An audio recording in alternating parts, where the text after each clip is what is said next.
A morte é um intruso, é um corpo estranho.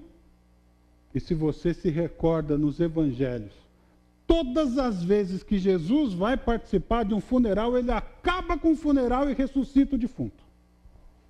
Para ele, a morte é um corpo estranho, que tem que ser exorcizado, extirpado da vida do ser humano. Ele faz assim com a filha de Jairo, que já morreu. Já era, mestre. Chegou tarde. Ela está morta. Jesus vai lá e ressuscita a menina. Tem o filho da viúva de Naim, que está saindo da cidade. A cidade é Naim. O marido dela eu não sei como é que chamava. Mas o filho está morto, está sendo enterrado. Jesus para tudo. Ressuscita o moleque. E finalmente, quando Jesus fica sabendo que o seu grande amigo Lázaro está doente, ele se demora de propósito para chegar atrasado do ponto de vista humano, com 4 dias de atraso, e ali você já tem um corpo em estado avançado de putrefação, cheirando mal, apodrecido, um cérebro que há pelo menos 72 horas não tem mais oxigênio nele, órgãos, veias e corações que secaram, se degradaram. Desde quando que isso é problema para Deus? Ele vai lá e ressuscita Lázaro para dizer: eu sou a ressurreição e a vida. Quem crê em mim, ainda que esteja morto, viverá. Portanto, nós ficamos tristes, perplexos diante da morte, mas ao mesmo tempo com uma grande alegria de saber que o nosso irmão Wang agora está num lugar onde não tem mais dor, aonde toda a lágrima dele está enxuta. E ele está recebendo um abraço de Jesus, igual dessa figurinha aí, que devia nos inspirar e fazer com que o nosso foco se mantivesse nas coisas do alto, nas coisas do céu.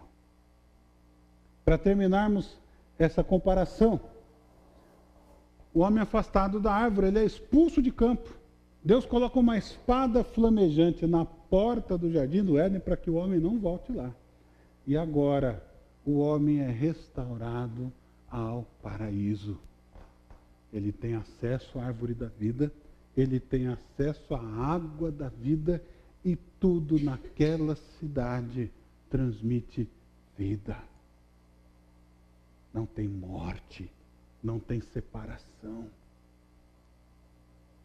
Finalmente, em Gênesis, a tristeza e a dor têm início. A lei do predador entra no mundo. O leão que conseguia viver pacificamente com a zebra, agora ele corre atrás da zebra para devorá-la, e Madagascar que o diga isso. Mas na Nova Jerusalém, você não tem mais isso. O que é que você tem? Não tem mais lágrima, não tem mais dor, não tem mais morte, não tem mais sofrimento.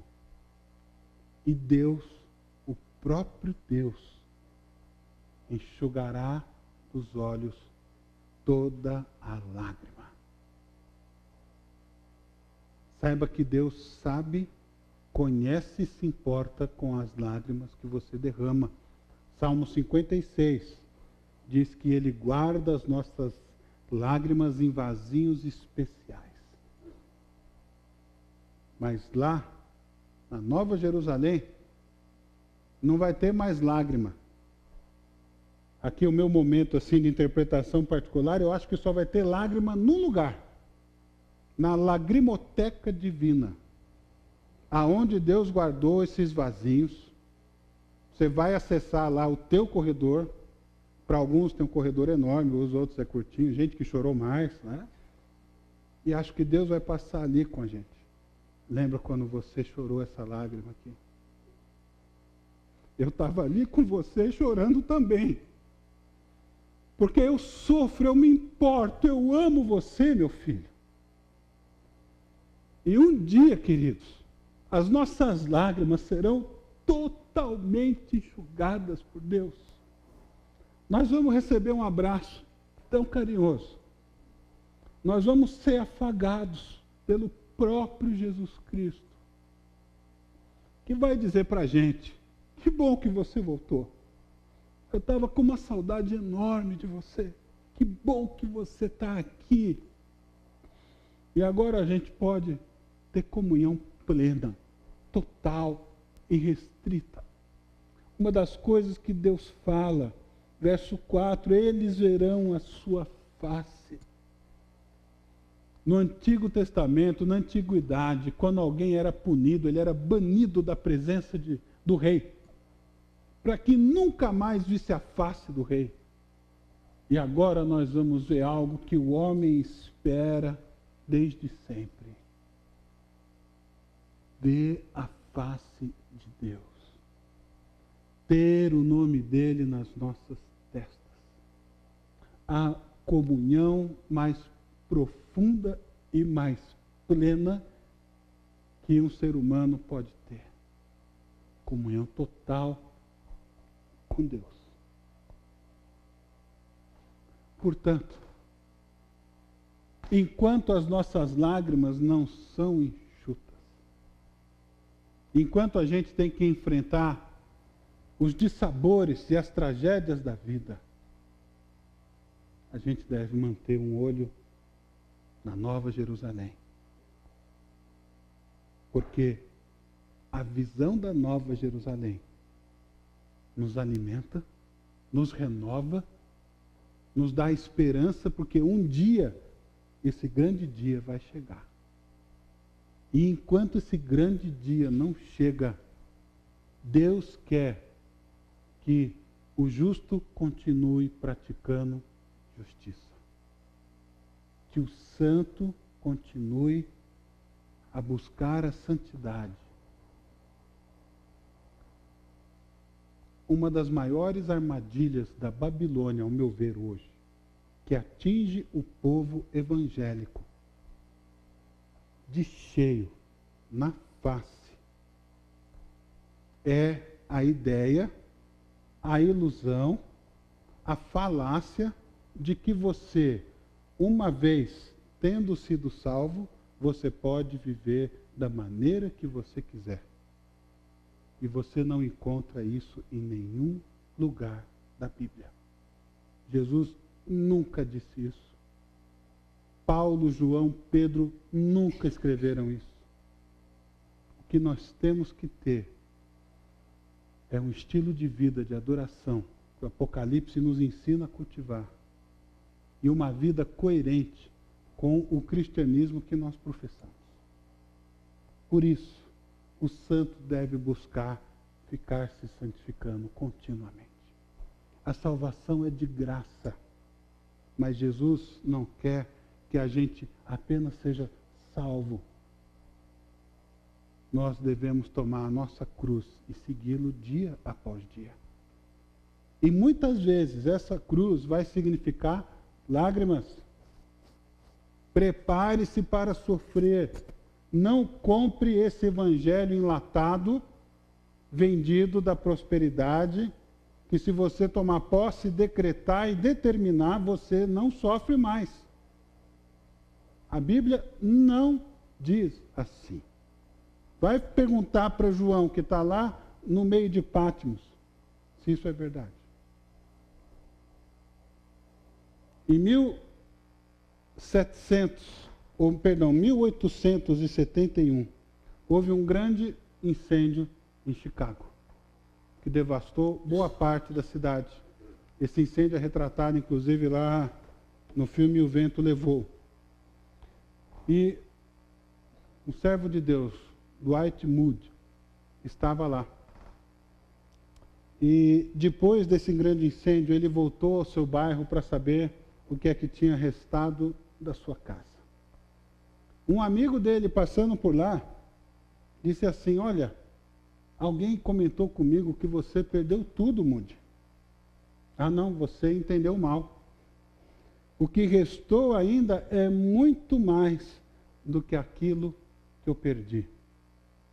Mas como assim? Eu não sabia que você era tão rico. E Moody citou este versículo para ele. O vencedor herdará tudo isso. E eu serei seu Deus. E ele será meu filho. Ele foi capaz de reconstruir a sua vida, porque ele não tinha perdido aquilo que era a última coisa na vida dele, o mais importante. Quem faz dos seus bens materiais a coisa mais importante da vida, quando perde isso, fica arrasado, não sobra nada. A pessoa não tem a que recorrer. Com o grande problema econômico, a crise financeira dos Estados Unidos, de 3 anos atrás, segundo semestre de 2008 para 2009, vários empresários cometeram suicídio. Um deles deu um tiro na sua cabeça a bordo do seu Jaguar vermelho. Ficou mais vermelho ainda o Jaguar. Outro alugou um quarto de hotel de 500 libras por dia e cortou os pulsos na banheira. Quiseram morrer no meio das suas riquezas, porque família não importava para eles. Perderam o dinheiro. Dinheiro era a coisa mais importante para eles. Moody é capaz de superar uma dificuldade desse tamanho porque ele está com o olho lá nos céus. E aí eu pergunto a todos nós, onde é que nós estamos colocando o nosso foco? Eles verão a sua face. Nós estaremos diante de Deus, face a face. E naquele dia, nós teremos as mais profundas necessidades saciadas. Como fazer para manter o foco até aquele dia, para que a gente não se desvie? Hebreus, por exemplo, diz, depois de dar uma série de exemplos lá no capítulo 11 dos heróis da fé, diz que todos esses viveram pela fé e morreram sem receber o que tinha sido prometido. Viram-no de longe e de longe o saudaram a Nova Jerusalém, reconhecendo que eram estrangeiros e peregrinos na terra. Em outras palavras, aqui não é a coisa mais importante que nós temos e nós somos. Nossa vida continua lá. Os que assim falam mostram que estão buscando uma pátria. Se estivessem pensando naquela de onde saíram, teriam a oportunidade de voltar. Como, por exemplo, os judeus queriam voltar para o cativeiro do Egito. Em vez disso, esperavam eles uma pátria melhor, isto é, a pátria celestial. Por essa razão, Deus não se envergonha de ser chamado Deus deles e lhes preparou uma cidade. Jesus prepara os aposentos, Deus prepara a cidade. E um dia, nós não precisaremos mais chorar. Um dia, nós teremos nossas lágrimas enxutas nessa cidade. Freedom, que acabou de entrar ali e saiu de novo, está chorando hoje porque o pai dele morreu. Mas na próxima vez que ele encontrar com o pai dele, não haverá mais despedidas. Eles estarão juntos para sempre. E o próprio Deus e o Cordeiro os iluminará, os consolará, os agasalhará. Eu queria terminar a nossa meditação apresentando uma música do Grupo Logos, e ela se chama O Fim da Espera. Que seja uma oração para nós. Enquanto o Salvador não vem, quero fazer da minha vida o melhor. Pra quando então ele chegar, daquele encontro de alegria,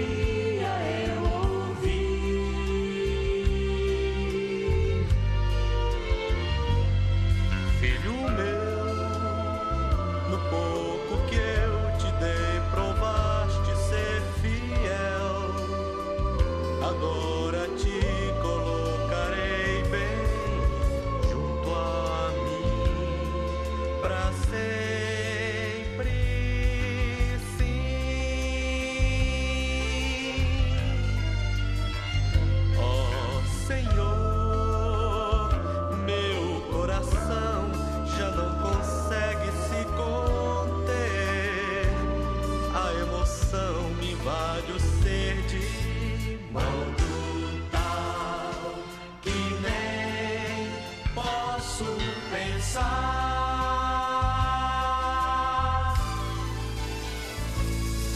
Que há um lugar tão bonito, um lugar tão tranquilo, uma paz que é seguro ninguém conhecer.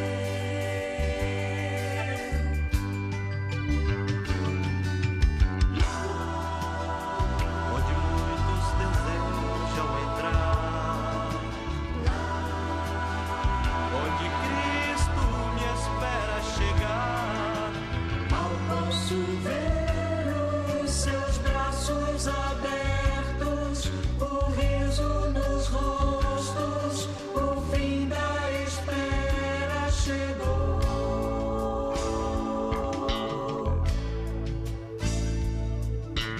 O fim da espera chegou. Pois Jesus Cristo voltou. O fim da espera chegou. Pois Jesus Cristo voltou. Ele voltou. Ele voltou.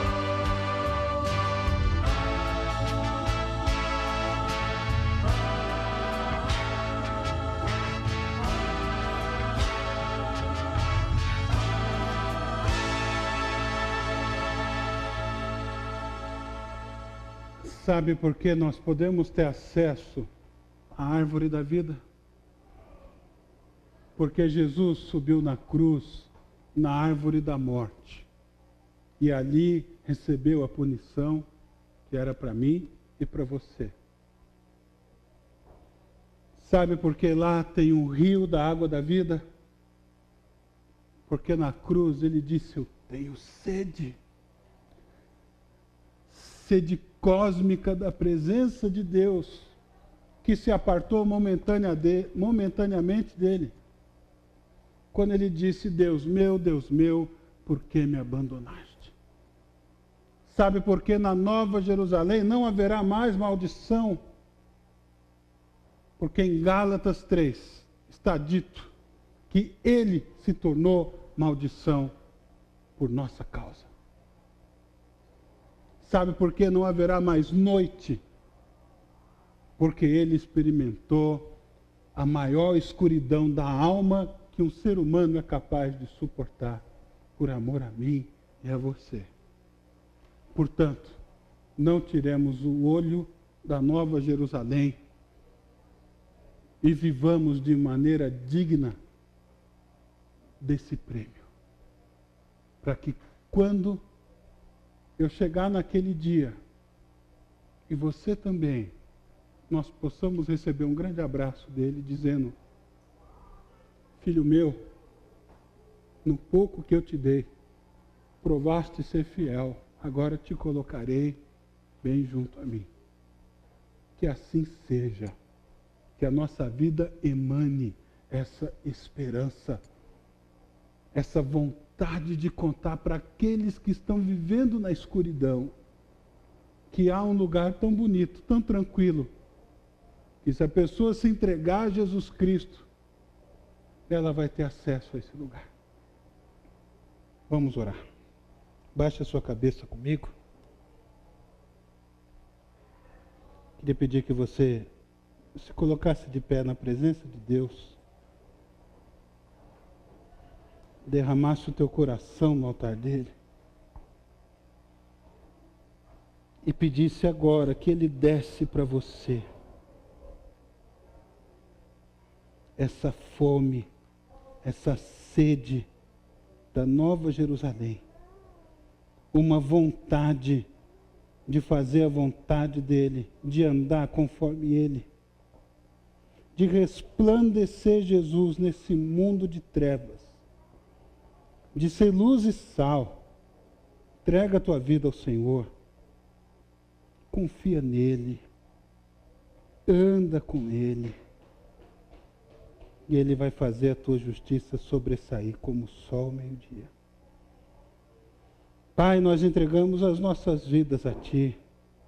E que o consolo da Nova Jerusalém esteja conosco hoje e sempre. Nós pedimos, Pai, a Tua cura sobre as nossas feridas. Pedimos que hoje o Senhor venha enxugar as lágrimas do Freedom e da sua família que perdeu seu pai hoje. Pedimos que o Senhor nos impulsione de tal forma na nossa espiritualidade, que o nosso caminhar aqui na terra seja uma antevisão da Nova Jerusalém.